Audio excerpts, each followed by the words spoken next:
One of the last pictures that I have of Paxton is him in a life jacket on our brand new patio dining table.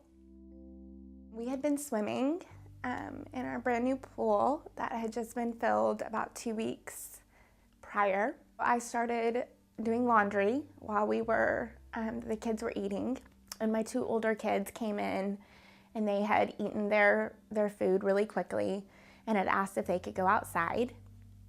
And I said, of course, and they were old enough that they knew the rules. They can't go past a certain point in our backyard. I walked out to check on him, expecting to see him at the dining room table. But he wasn't there, so I immediately went outside. The door had been locked, and to date, our son had been unable to still unlock the door. But I went outside and I asked my 2 older children who were playing right outside the back door where Paxton was, where their little brother was, if they had seen him, and they said, "Oh, Mommy, he's inside." I turned around and I went inside, and I was very nonchalantly looking for him. There was no sense that something was wrong or that he wasn't inside. I just thought, he's inside sleeping. So I was just quietly looking for him in the house. And the last place I checked was in my closet, and he wasn't there. And that was my first feeling that something might be wrong.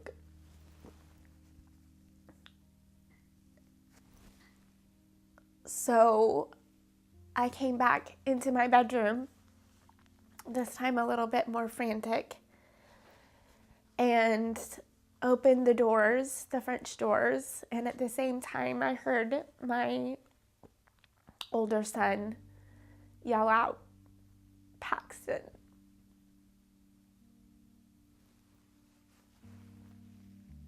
And I knew instantly.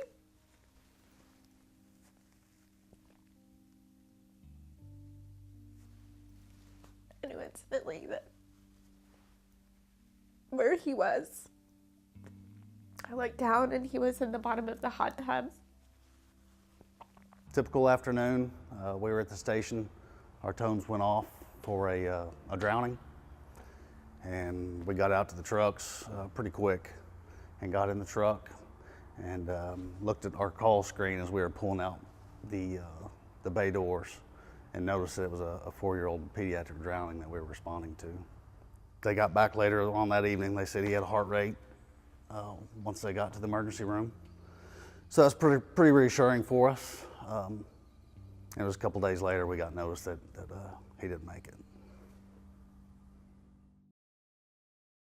Drowning is silent. It only takes a second. It does not look like what you would expect. There is little to no splashing, no waving, no yelling, or calls for help. Please teach your children to never go around the water without an adult. Just as we teach children stranger danger and to look both ways before they cross the street, we should teach them to never go around the water without an adult.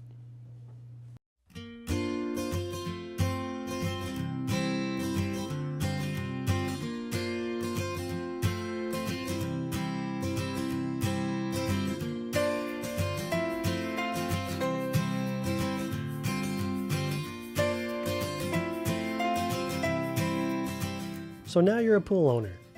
Let's talk about the ABCs of water safety for you to practice 365 days a year. These things will help you and your family stay safe around water.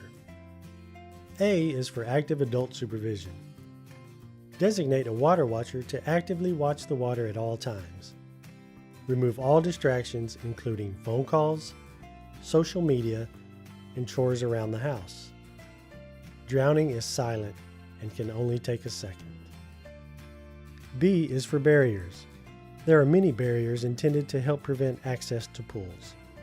Layering these barriers can only help to prevent unsupervised access. These barriers include door alarms, self-latching perimeter fencing, interior pool fencing, and water alarms. ensure that these items stay in good working condition. C is for CPR and classes. Get CPR certified and stay current in your training. Check with your local fire department on available CPR training classes in your area. Swim classes for your child are another layer of protection towards drowning prevention. Building successful swimming skills will empower your child to know what to do in and around the water. Learning how to swim will allow your child to experience the fun that a pool can provide.